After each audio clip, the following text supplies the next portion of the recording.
Welcome back to the news at 10. Let's cross over to Abuja now. Here's Gloria Umezuke. Gloria. Thank you, Ijoma. The acting president, Yemi Osinbajo, says the federal government is moving swiftly to break all bottlenecks, discouraging investment in Nigeria's mining sector. The president will work closely with the Nigerian Stock Exchange to create new funding arrangements and incentives for investors willing to invest in the sector. The professor was addressing investors at the inaugural National Mining Summit in Abuja. The Ministry of Mines and Steel Development has been granted to the mining sector component of our Natural Resources Development Fund for a sum of 30 billion naira, approximately $100 million, an intervention fund from the federal government. This is partly to help provide cheap loans and grants to industry participants, as well as for directly investing in foundational infrastructure. We are currently working with the Nigerian Sovereign Investment Authority, the Nigerian Stock Exchange, and others to assemble, as we just heard from the Director General of the Stock Exchange, a $600 million investment fund for the sector. Internationally, we have secured $150 million in funding from the World Bank for the Mineral Sector Support for Economic Diversification, the MSSED. Financial investments aside, we are also addressing the challenge of the lack of geological data.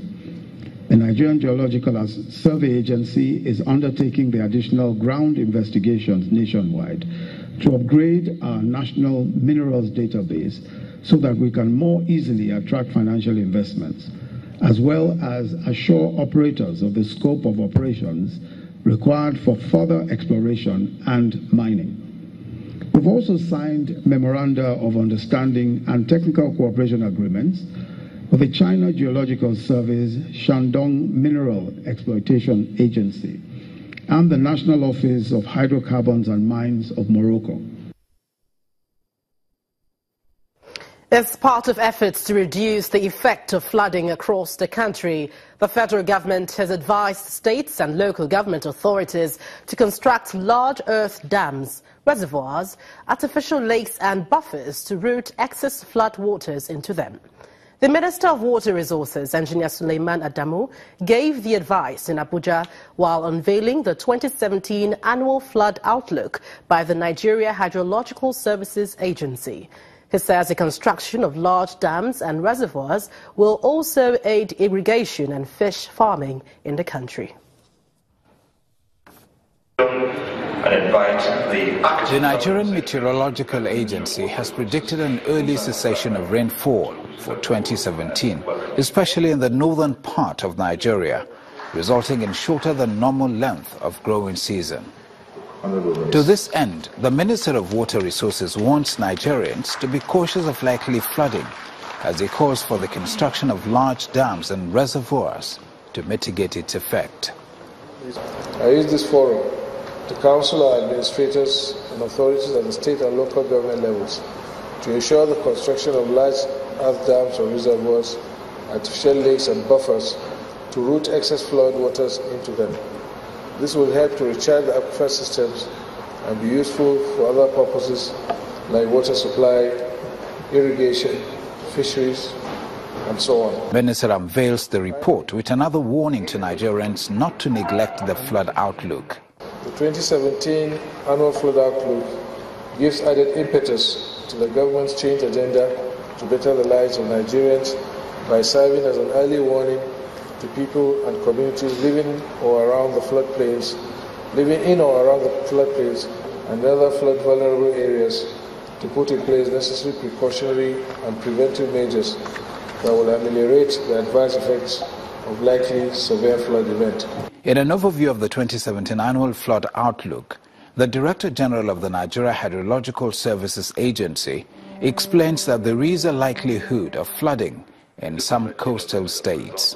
The quantum of water on the surface of Nigeria is so much, and that is why everything must be done to harness this water and also allow the water to flow down the major channels and tributaries. And that here is where we as Nigerians have roles to play. Flood phenomenon, according to the Nigeria Hydrological Services, is a double-phase happenstance that periodically affects humanity and its environment. And it is for this reason that the agency wants Nigerians to be aware of the disastrous effects of flooding.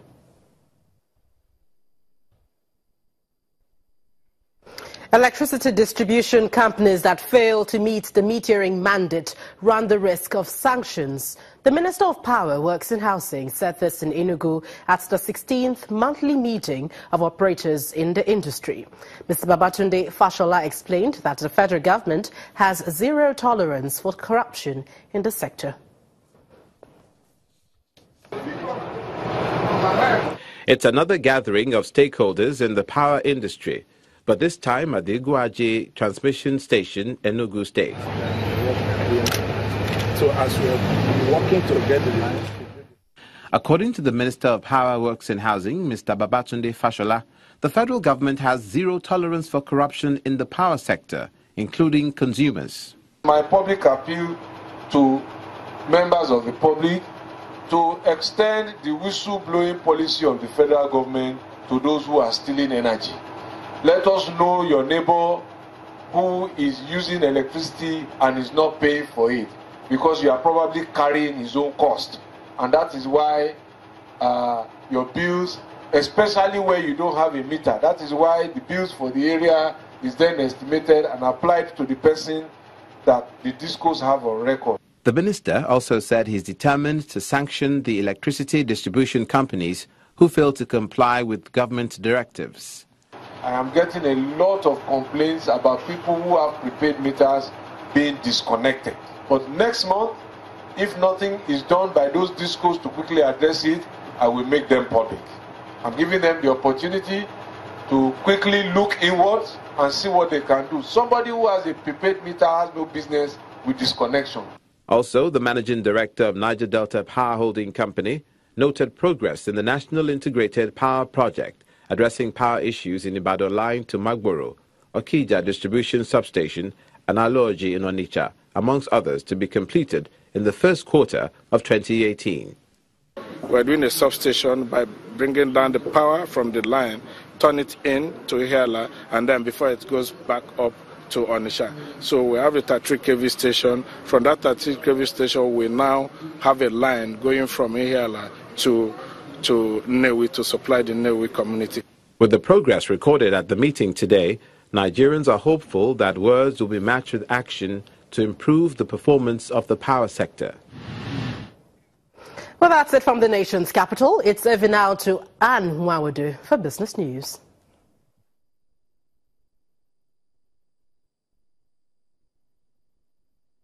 You first. First Bank.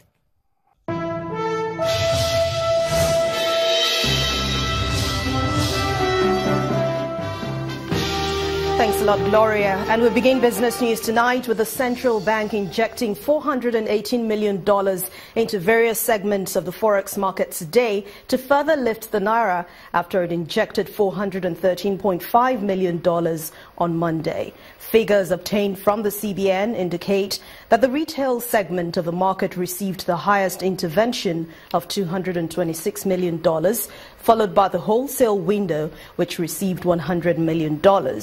The small and medium enterprises window got $50 million, while business, personal travel allowances, school tuition, medicals were allocated $42 million.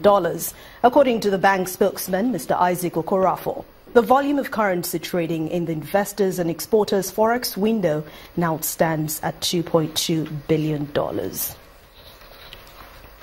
The Group Managing Director of Jeff & Obrey Financial Consulting in Nigeria, Mr. Pascal Odibo, says that all government agencies must double their efforts to implement the 2017 budget and begin preparations on the 2018 fiscal document. The financial analyst says the Buhari administration now has an opportunity to correct the issue of quick and complete budgetary implementation. And the Organization of Petroleum Exporting Countries says a long-awaited rebalancing of the oil market is underway at a slower pace. According to the monthly report, OPEC says its output rose by 336,000 barrels per day in the month of May to 32.14 million barrels also in May, but it was led by a rebound in Nigeria and in Libya. The group, however, lowered the estimate of oil supply growth from producers outside the group this year to 840,000 barrels per day from a previous forecast of 950,000 barrels per day. But they raised the expected demand for its crude this year by 100,000 barrels per day. It was another weight shedding at the Nigerian stock markets today as investors' appetite for risk decreased. Here's Emana Amawe, the details.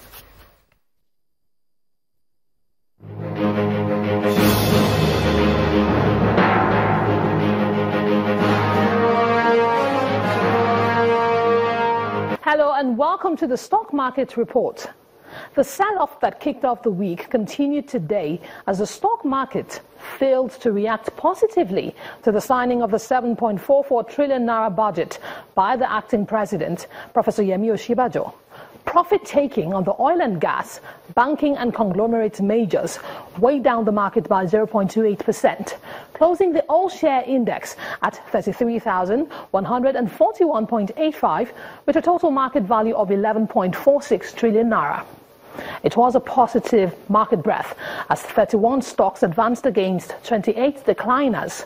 Forte Oil saw the highest decline of 9.57%, coming ahead of Cadbury and Champion Breweries. On the advances table, May and Baker remained on full bid, closing at 3 naira 43 kobo, joined by Transcorp reportedly on bid as well.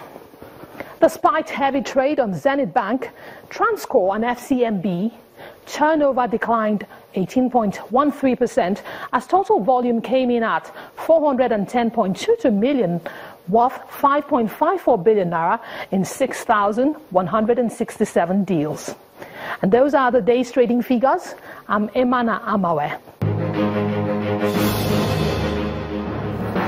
Thank you, Emana. But as for other major markets across the globe, they settled higher today as investors remained very optimistic on Britain's political developments and positioned themselves ahead of the Federal Reserve's two-day meeting. Let's see the numbers.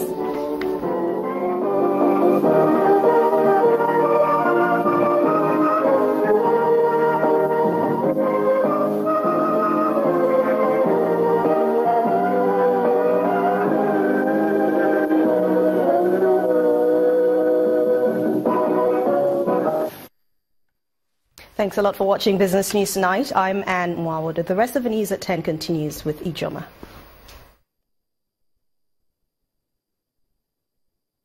You first. First Bank. Thanks a lot, Anne. Still ahead of the news at 10, new leadership emerges in the Nigerian sporting federations after the Sports Ministry and Olympic Committee conclude their election. That's coming up on Sports. Please stay with us.